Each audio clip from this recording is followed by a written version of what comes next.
So I'd like to introduce our first speaker, Dr. Terry Watnick, who is Professor of Medicine from the University of Maryland School of Medicine. She also directs the Baltimore PKD Center. And the title of her talk is PKD Pathobiology for the Clinician. Welcome, Terry. Okay, thank you, York. Okay.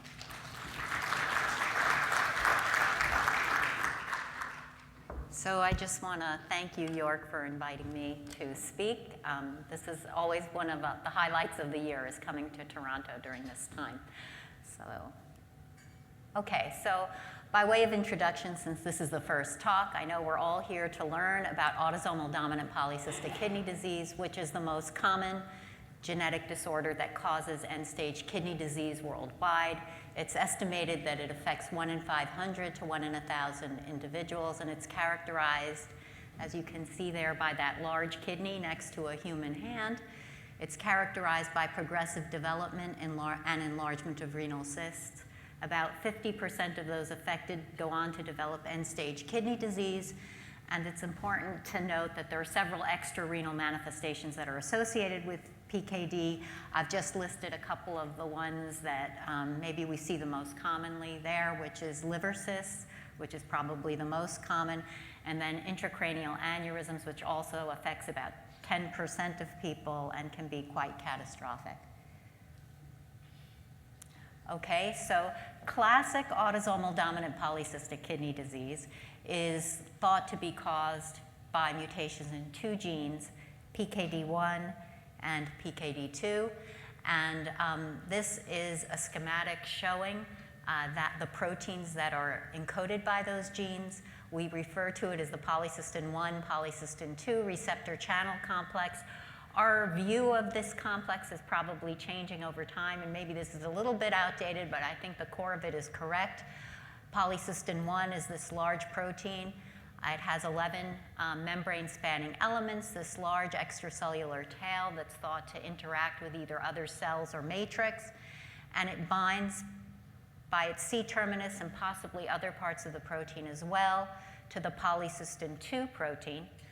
And polycystin 2 is a member of the TRP channel, or the transient receptor potential family. And here I've drawn it as a calcium channel. This is also kind of is an evolving concept.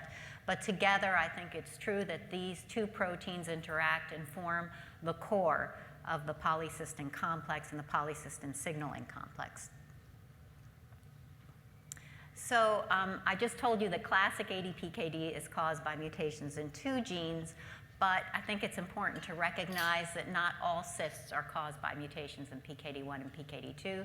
So I've just picked out one case from my own clinic to illustrate that. And so this is a woman who I just saw, actually, and when she was 27, she presented with abdominal pain, which was probably unrelated to this, but she had imaging and was incidentally found to have bilateral kidney cysts. And she was told not to worry about it. She kind of went along her way. And then when she was 34, she again kind of came into the medical system, had more imaging, and at this point she was told that she had autosomal dominant polycystic kidney disease, and this is what her MRI looked like right before I saw her just a few weeks ago. She was asymptomatic. She had no family history of PKD or any kind of kidney problems. She wasn't hypertensive, and her creatinine was 0.7 milligrams per deciliter. She had PKD1 and PKD2 gene testing because she was so worried about this possible diagnosis. It was negative.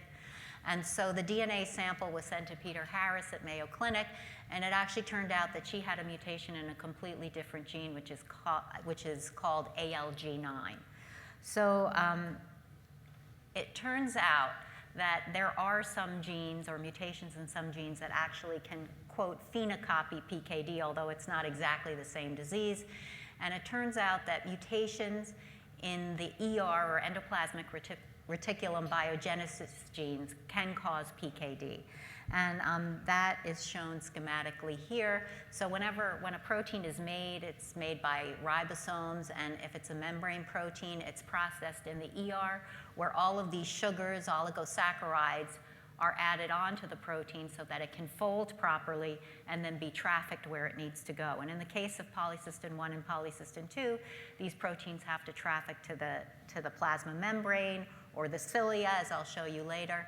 And so if you have a mutation in any of the genes that are involved in this processing, then the protein isn't folded or processed properly.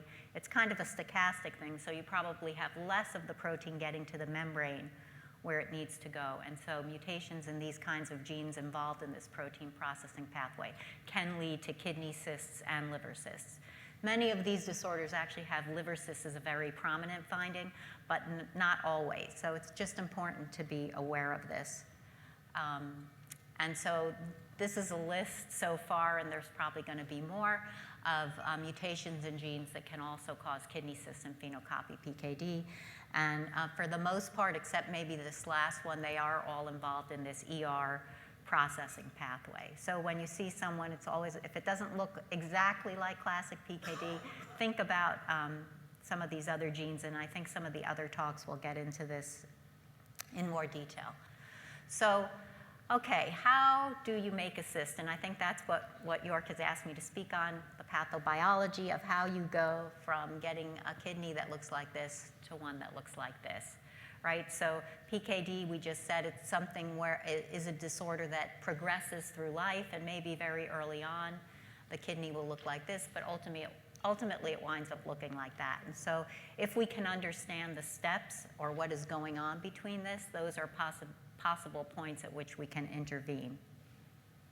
So the first thing I want to discuss is I'll get into a little bit more about the genetics of PKD. So one thing that was observed very early on, if you microdissect an early stage PKD kidney, as was done here, is that even though each cell in this PKD tubule has the exact same germline mutation, you can see that cysts are focal. They occur in focal locations.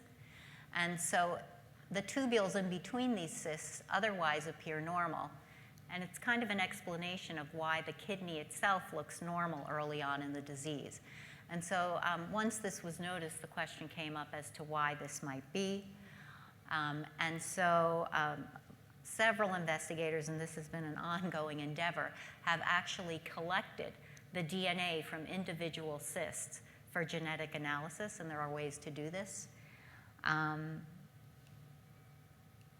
I'm going to summarize here the findings of a lot of studies that looked at this schematically. So as I told you, or as you know, all cells in a tubule generally contain the same germline mutation that the person inherited from their affected parent. And what happens is, probably in most cysts, as I'll show you later, you have a somatic mutation of the wild type allele, or the PKD gene that you inherited from your unaffected parent. And that cell is shown here in purple. And so once that happens, for a series of reasons that we're still trying to understand, that cell clonally expands, it grows too much, and eventually pinches off, and you have a cyst with fluid accumulation. So I think this has been debated. This process certainly goes on in some cysts for sure, but there's been a debate as to how often this happens and whether there could be other mechanisms. So this is a more recent study than the original ones from the group at Cornell. And this group screened for mutations 65 cysts from 9 different kidneys. One of these kidneys was a PKD2 kidney. They used whole exome sequencing and long-range PCR, so some of these methods are really state-of-the-art. And they were, in fact, able to identify somatic mutations in 90% of the cysts, which is quite high. And the distribution of somatic mutations that they found in these kidneys are shown here. I would say a large number of these were truncating mutations that abolished protein function. There was either also loss of heterozygosity, splicing mutations, and frame deletions, and York and I had collaborated many years ago on a similar study, maybe not with such state-of-the-art methods, and at that point in a PKD2 kidney, we were also able to identify somatic mutations in 70% of the cysts. So although this may not occur in every single cyst, I think in human ADPKD, somatic inactivation of APKD gene is the primary cause of cyst formation and expansion. Okay, so it's working very much like a tumor suppressor gene where you're born with this inherited predisposition and then you develop a second hit, which then leads to clonal expansion of that cell population and eventually a cyst and fluid secretion into it. So we know from animal models that once you get this somatic mutation, there can be a bit of a lag time, and probably, I would imagine the same thing goes on in humans, where you lose the protein completely, but then there's probably a series of steps that happens that ultimately winds up in this kind of situation. And so I think a lot of research in the field has gone into trying to understand what's going on in this intervening time, to understand what is going wrong from the protein's functioning to not functioning. And so I think it's been appreciated from very early on that cystogenesis is associated eventually with an abnormal cellular phenotype.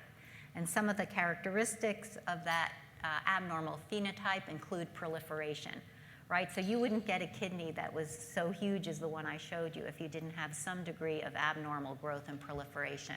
However, PKD is not a cancer per se, so I would say that the degree of proliferation that you get is debated. In my view, a slow and gradual increase in proliferation seems the most likely, which accounts for the sort of gradual increase in kidney size over time, which it's taking decades. And the degree of proliferation during the lifetime may depend to some extent on the proliferative potential of the kidney. And this has been shown nicely in mouse models. Increased apoptosis is also associated with PKD, and then abnormalities in cell-cell and cell matrix adhesion. And then, of course, there's a secretory phenotype because these cysts enlarge as fluid is secreted into them. So in terms of trying to understand why these abnormal cellular phenotypes occur, there have been numerous effector pathways implicated in PKD, and this is shown quite nicely in this cartoon by Vicente Torres. And I am going to just speak about a few of these. I'm going to focus on a couple. So one, cilia have been critical for understanding the pathogenesis of PKD. I'll speak a little bit about that. I want to speak about metabolic pathways. But then a disturbance in cyclic AMP signaling has really been a critical finding over the past 10 years, and I'm going to leave that to Dr. Torres, who's going to discuss that in more detail than I will. So first, I want to talk about cilia and what we have learned about this. So it has turned out that over the past 20 years, we've come to appreciate that primary cilia are central to the pathobiology of PKD. Okay, so what are primary cilia? So first of all, they arise from the surface of most cells, and I've kind of illustrated that here. So each of these cell types has a primary cilium. Here's the one on the bone cells, kidney tubules, bile duct, et cetera, et cetera. So this primary cilia had been appreciated for many, many years, but they were thought to be vestigial and not really have any function. But we know now that that's not the case at all. It's a microtubule-based organelle, and the thought is that these cilia organize various signaling pathways. So there are signaling pathways that are controlled by cilia. It's thought that cilia probably act as chemo and or mechanosensors that then trigger downstream signaling pathways. Sonic hedgehog maybe is the most classic one of these, but there are certainly others. So again, as I told you, primary cilia are central to the pathobiology of PKD, and that is because the polycystin complex, those two proteins that I talked to you about, polycystin 1 and polycystin 2, localize to the primary cilium. And if you don't have primary cilia, if you mutate genes that are required for building the cilium, you also get cystic kidney disease. And so if you look here, this is kind of an old cartoon, and there are probably more, but it shows all of the genes, ciliary genes, that are required for building the cilia or ciliary function. And when these are mutated, these result in kidney cysts. I would say, however, that the precise function of the polycystin complex in the cilium is kind of an open question still. So what is the role of the cilia? Well, I'm going to just talk about one hypothesis that has been out there. I think there's still debate about this and ongoing research. But one hypothesis is that in the kidney, for example, luminal flow, or let's say urinary flow, regulates tubular morphology and is responsible for maintaining tubular architecture. So the thought is that fluid flow, as it goes by the cilium, triggers it, and that's shown schematically here. You have flow, it kind of bends the cilium, and this then results in calcium influx through channels that are in the cilium. One possibility is that polycystin 1, that large protein with the large extracellular tail, acts as the mechanosensor on the cilium. And since it binds to PKD2, when it moves, it would change the conformation of polycystin 2 channel and would allow for calcium influx. I think this is still quite controversial, and there have been people who have been trying to patch clamp cilia to understand this, and I'm not going to get into that because it's a complicated topic in and of itself. But the thought would be that if you have proper ciliary signaling, you suppress growth, you induce differentiation, and it's required for maintenance of tubular architecture. So that's one hypothesis. So you would think that if cilia are required for maintaining tubular architecture, if you knocked out cilia and you knocked out polycystins, my thought would be, if someone asked me, that should result in worsening cystic disease. And so this was actually an experiment that was done by Steve Somlo at Yale, and I've kind of done this schematically because it's a kind of a long, complicated paper. But here you have a renal epithelial cell, and the polycystin 1,2 complex is denoted here as occurring in the cilia. So this is the normal situation. If you delete polycystin 1 and polycystin 2 in mice using floxed alleles and Cre recombinase, you wind up with a situation like this, where you have a renal epithelial cell with no polycystin 1 or 2 in it. And this results in a very cystic and enlarged kidney, as you can see here. Okay, so what if you just delete cilia? So that would be this situation. Here's the normal epithelial cell with polycystin 1 and 2 in the cilium. If you delete cilia, and this is then again done genetically in mouse models, you wind up with a situation like this. No cilia. I've drawn polycystin 1 and 2 is under the surface there, but maybe it's also in the cell. I don't know. And the situation here, again, is that you get a cystic kidney, but you can see it's not as big or as distorted as when you get rid of polycystin 1 and 2. So what happens if you combine both of these? Okay, so in this situation, we have deleted cilia and deleted polycystin 1 and 2, and we have this situation here. And what you can see here, if you compare this kidney and this kidney, is that instead of having worsening of cystic kidney disease, it's actually better. Okay, so this would be an unexpected finding. So what is the idea behind this, or how can you explain this? So I have shown that here. Again, this is work by Steve Somlo. He has speculated that there is a pathway in the cilia that he has called the cilia-dependent cyst activating signal. So we don't know what it is yet, but this pathway is active in cilia at baseline, but it's suppressed by polycystin 1 and 2 in cilia. So that would be shown schematically here. So in the normal situation, you have an intact cilium. The polycystin 1,2 complex is shown here. And this suppresses this yellow pathway, unknown pathway in the cilium. It suppresses growth, and what you have is a normal tubule. Okay? So in this situation, if you delete the polycystin complex genetically, and this here is shown as PKD1 mutant, you can see that the cilium is intact, but you're kind of missing this complex, and this CDCA, or cilia-dependent cyst activating signal, can no longer be suppressed because the polycystin complex isn't intact. And so in this situation, you have rapid growth and a tubule that looks kind of like this. So the cilia are intact, you didn't get rid of them, but you don't suppress growth, so this thing grows too much and you wind up with a cyst. So in the situation where you have no cilia and no polycystin complex, this pathway is kind of not active anyway because there are no cilia, which is where it would have to be.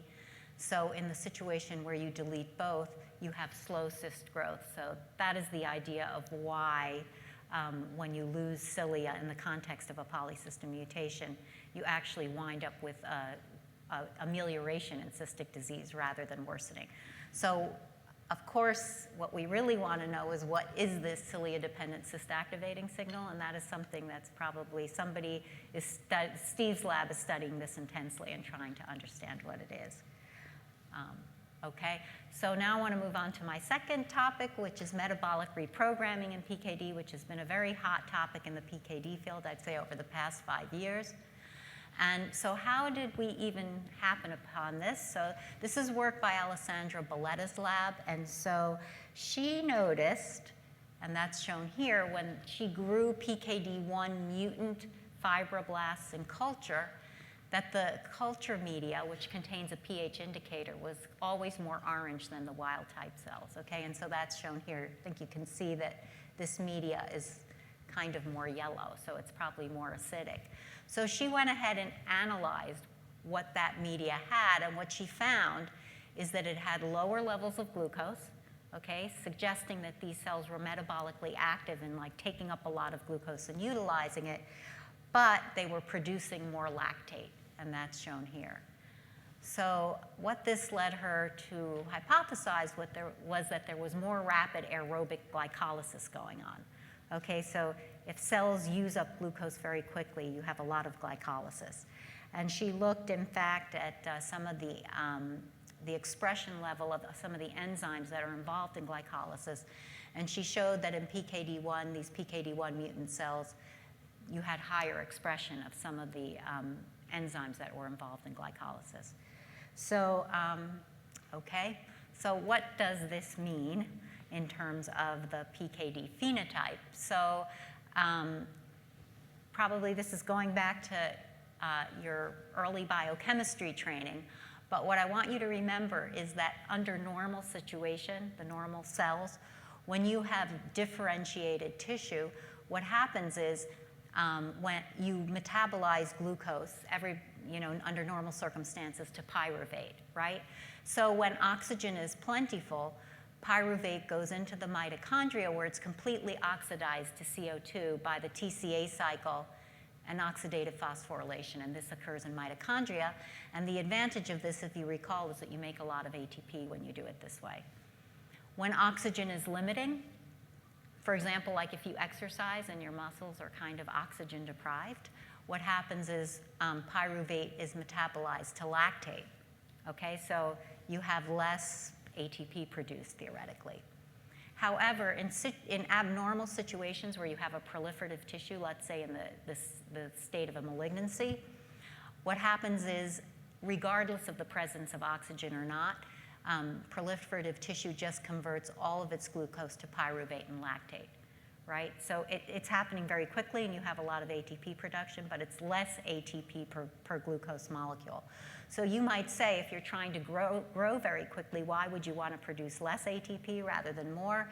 And the idea is that these glucose metabolites or intermediate products that occur during this glycolysis contribute to an anabolic process. So you need these kind of intermediate compounds for the building blocks, and this is what's called anabolism, or to build cells, right? So it's more than just ATP, but you need to have all the lipids made, all of the sugars, et cetera, et cetera. So that's the idea, and this is what she speculated was going on in PKD, that you had too much aerobic glycolysis. So even though oxygen was present, it's going down this pathway. So that would be similar to what is seen in the situation of a cancer cell. And so her idea was that if you would be able to block glycolysis, maybe you would improve PKD. And so she did that by using this compound called 2-deoxyglucose, or 2-DG. And what 2-DG does is it's a glucose analog that essentially can't be metabolized. So it gets in the cell, but then it kind of gums up the works and you can't have glycolysis. And so these are some of her mouse studies or animal studies. And so in these cystic mice, she gave them 2-DG. And what you can see here, this is sort of the mouse that she gave sodium chloride to. You can see that the mice that were treated with 2-DG, their kidneys are smaller and look kind of less cystic. That's actually shown here. So this is the 2-DG treated mouse, sodium chloride. You can see that the number of cysts are reduced. And this is the quantification of that, looking at kidney weight to body weight ratio. And you can see here in these cystic mice that if you treat them with 2-DG, you have some amelioration, although not complete, in the cystic process. Okay, so this whole idea of disrupted metabolism and too much glycolysis gets back to, actually this came first before the other, gets back to mTOR signaling, which is this very fundamental pathway that's involved in proliferation and growth. And so this had been kind of percolating for some time because it had been appreciated that a subset of patients with the tuberous sclerosis complex, which is a disorder that results in increased mTOR signaling, it was appreciated that a subset of these patients actually also had PKD. So to some extent, this was probably due to a contiguous gene syndrome, and that's shown here. So you would have patients, because the TSC2 gene and the PKD1 gene are contiguous, you had some patients that had these deletions that disrupted both genes. And in these patients, they had tuberous sclerosis, but they also had PKD. So it led to this idea that maybe these two genes were kind of functionally related in some way. And in mice, it actually turns out that if you conditionally inactivate the TSC1 gene by itself, so you're controlling it, there should be no PKD1 inactivation, you actually get a cystic phenotype. So for a long time, it had been thought that maybe there was some relationship between mTOR signaling and polycystic kidney disease. So as I told you, it looks like metabolism is very important for PKD because it is a pro-growth kind of a state. And mTOR, as I said, is this very fundamental signaling pathway that controls proliferation and growth. So I'm going to skim over the details of this a little bit because it's complicated. But mTOR is a kinase that forms the core of two of these complexes. mTOR is an energy sensor, so it's sensing the energy state of the cell. And what's complicated about it is that there are many inputs, both positive and negative regulators of this system. So for example, the genes that cause tuberous sclerosis, TSC1 and TSC2, are negative regulators of this. So when they're mutated, you have upregulation of mTOR signaling. And the phosphorylation of these two proteins, which controls their activity, there are many, many inputs, including some that I'll talk about today, AMPK and the ERKs. So ERKs negatively regulate TSC2, so they inactivate this, so you have increased mTOR signaling, whereas AMPK positively regulates this, which downregulates mTOR signaling. So it's complicated.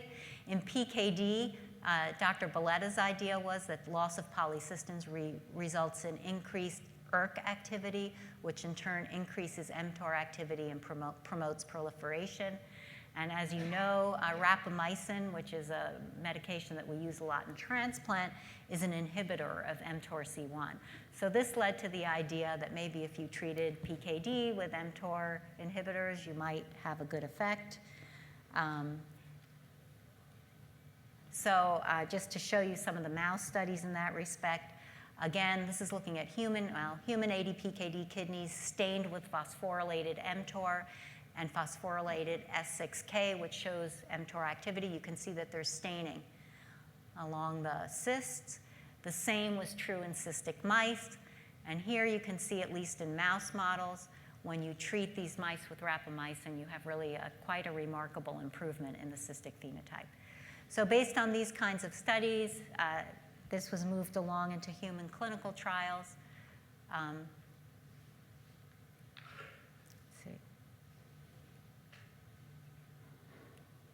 Doesn't want to advance for some reason.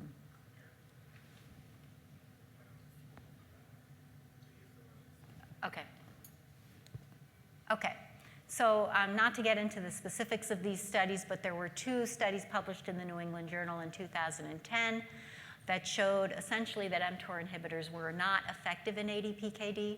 So in the first study, sirolimus, which I misspelled, did not slow kidney growth over 18 months. Similarly, sort of, everolimus actually slowed kidney growth over 24 months, but there was a more rapid decline in eGFR. So this kind of led to the conclusion that at least in this way of administering the drug, it was not going to work for PKD. One significant problem with these studies is that there was dose-limiting toxicity. So patients just didn't tolerate it very well, and the amount of these drugs that were probably getting into the kidney was probably not sufficient to truly block this pathway. That's one speculation, but in any case, it seems that this isn't going to be probably a practical way of treating PKD. But I don't think it means that this pathway isn't important. We maybe just have to find different ways of modulating it. So this is just to get back to this issue of metabolic regulation and AMPK. So AMPK, as I told you, when the levels are high, it negatively regulates mTOR. And so, but what we saw was that actually in ADPKD, and these are these PKD null cells, the amount of phosphorylated AMPK is down. And one possibility, or one reason that that might be, is because I told you that glycolysis was revved up in these cells, and so there's a lot of ATP being produced, and it's the ratio of AMP to ATP that actually activates AMP. So because of this distorted metabolism, you have not enough activated AMPK. And so I think many people have shown that, and this is kind of Dr. Balletta's idea of how this might work. When you lose polycystin 1 and polycystin 2, you have increase in ERK. That then activates mTORC1, increases glycolysis, increases ATP, which means that the ATP to AMP ratio, or AMP to ATP ratio, is decreased, and so you have a decrease in AMPK. And the reason this is important is because this is a pathway that can be modulated. And so Metformin is a drug that we're all very familiar with, which we use a lot in diabetes. It's FDA approved in the US, and so the idea was, what if you tried this in mouse models? And so that's shown here in 2 different mouse models. You can see that treatment with metformin reduces the cystic index. This is work by Michael Kaplan at Yale. And you can see the cystic index here and here. And so how does metformin work? So the idea, the mechanism of how metformin might work in PKD, it increases AMPK.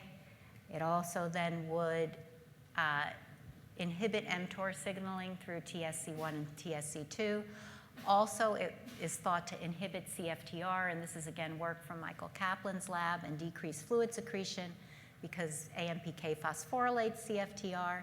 And it may also activate phosphodiesterases, which would decrease cyclic AMP. So there are many ways that metformin might work. And I'm going to show you one more study that I came across, which is a more recent study. So actually, this was also tried in a mini pig model of PKD. And so these mini pigs that were missing polycystin 1 were generated using zinc nucleases. And so in the pig model, it's like a human situation in the sense that the second hit just occurs spontaneously. These pigs, I read, live for 16 years, so you can do really long, expensive studies. And so in this study, they actually treated these mini pigs with either 2DG, which we talked about before, metformin, or a combination. And they treated these pigs for up to 40 months, which is a long time. They treated 15 pigs in each group and then sampled different pigs at different time points. And what you can see here is that this is like at the end of 40 months of treatment. You can see they claim that these two were additive. I don't really see that, but both 2DG and metformin and the combination all significantly reduced cystic kidney disease. So I was impressed by that. If you look at the kidney volume at 40 months in 8 of these pigs, you can see that in all cases you're reducing the kidney volume. And here is just taking out some data of a sampling at 20 months of treatment where they looked at the serum creatinine. And you can see that 2-DG, metformin, and the combination all improved renal function. I don't see that the combination is any better than either one alone, but they claimed that there was some advantage of the two. I'm not sure the data bears that out, but still a very impressive result by modulating metabolism. Okay, and this is just, I'll go a little quickly, now shows that all of these proliferative pathways that we discussed were indeed inhibited by metformin and 2-DG, and just specifically to show a few, when you treat with either 2-DG, metformin, or the combination, you're increasing the amount of phosphorylated MPK, you decrease ERK, you decrease mTOR, and you decrease some of the mediators of cell cycle. So this is theirs. Okay, and so my last topic has to do with aberrant fatty acid oxidation. And how this ties into glucose metabolism, one can speculate. If you do not have fatty acid oxidation going on, you tend to upregulate glycolysis, so that may be the relationship. I just showed that here for those of you who don't remember this, as I have forgotten as well. So fatty acids are oxidized to acetyl-CoA, where they go into the TCA cycle to produce ATP, et cetera. There are also a lot of intermediate metabolism going on from this, but if you inhibit this, theoretically you could increase glycolysis. So here I'm going to show you some primary data. This is from Greg Germino's lab. They made PKD null cells. They had conditional cells, then they deleted PKD1 in one cell and not in the other, and they had different pairs of cells. And so this is seahorse looking at the oxygen consumption ratio when you provide a fat like palmitate as the substrate. And what you can see is that in each cell pair, the amount of fatty acid oxidation that's going on is decreased. So this is from Vishal Patel's lab, again looking at this in mice. So PPAR alpha is a nuclear hormone that when you activate it, it increases expression of a lot of the genes that are involved in fatty acid metabolism. So this is looking at kidney tissue in mice, and you can see that the expression level of PPAR alpha is reduced in PKD1 mutant mice, as are PPAR alpha target genes. So again, this is something that theoretically you could modulate by increasing fatty acid oxidation, and he in fact did that. Okay, so fenofibrate is a drug that we use to affect triglycerides. And so he treated these mice, ADPKD mice, with fenofibrate, which theoretically increases PPAR alpha and would increase fatty acid oxidation. And so he treated these mice for quite a long time. And what you can see here is that in the fenofibrate treated mice, you are indeed increasing the expression of PPAR alpha. You increase the expression level as expected of PPAR alpha downstream genes. And when you treat these mice, you can see here that there's an improvement in the cystic phenotype a little bit. That's shown here. And likewise, there's an effect in the liver as well. Okay, so I just want to summarize that there are many interventions that could be used to get at metabolic targets, and that's shown here in this schematic. So I talked about a couple of these. We talked about 2-deoxyglucose. We talked about metformin. There are other drugs in this class. We didn't talk about, but dietary restrictions can also impact on this. Salicylates are drugs that can directly increase AMPK activity. We talked about fenofibrate. There could be novel inhibitors that we don't know about, and then there's oligonucleotides that you can use to increase the expression of various genes. So I think this is kind of a fruitful avenue that will be explored more. And so I am going to end here. So PKD proteins, or the polycystins, are part of a complicated nexus of signaling pathways. Many of these pathways are interrelated. There are multiple positive and negative feedback loops, so it's complex. I think it's fair to say that no one single pathway has emerged as the most critical that's going to reverse the disease. There has been a lot of progress over the past 20 years, but I think there are many remaining questions that we can still study. We still don't know what activates the PKD signaling pathway. What is that one thing that makes the pathway active? What are the direct downstream signaling targets? There is some data to suggest that many of the ones I've talked about, such as ERK, mTOR, cyclic AMP, are secondary events. I think we need to refine our understanding of these metabolic abnormalities, and then we still have a fuzzy idea of what the precise role of calcium is in PKD pathogenesis. So I'm going to stop there, and we're going to get to the quizzes, and I've been instructed to tell you that you each have this little box by you. So we're going to go through the questions, and then you want to press the number that you think is correct, and then you need to press send. Okay, there's a send button right here that you can do. So we'll go to the first question. So I want you to choose which statement describing the genetics of autosomal dominant polycystic kidney disease is true. Mutations in PKHD1 encoding fibrous cystin cause autosomal dominant polycystic kidney disease. Mutations in PKD1 account for approximately 15 to 20% of ADPKD cases. Sensitive DNA detection methods can identify somatic mutations in PKD1 or PKD2 in a majority of human ADPKD cysts. And 4, cyst formation in ADPKD is caused primarily by haploinsufficiency. So go ahead and vote. And you have 10 seconds.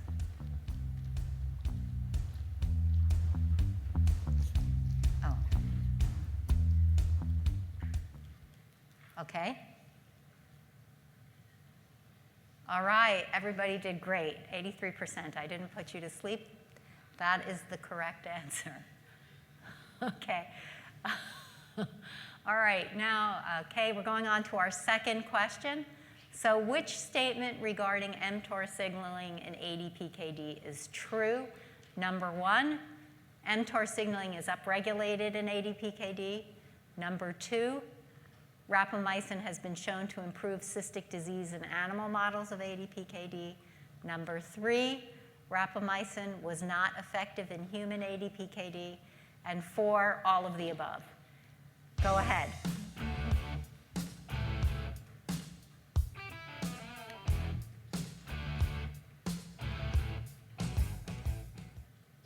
Okay. Excellent. You guys are great. You all get an A+. Okay, that is the correct answer. So. Thank you very much. Okay.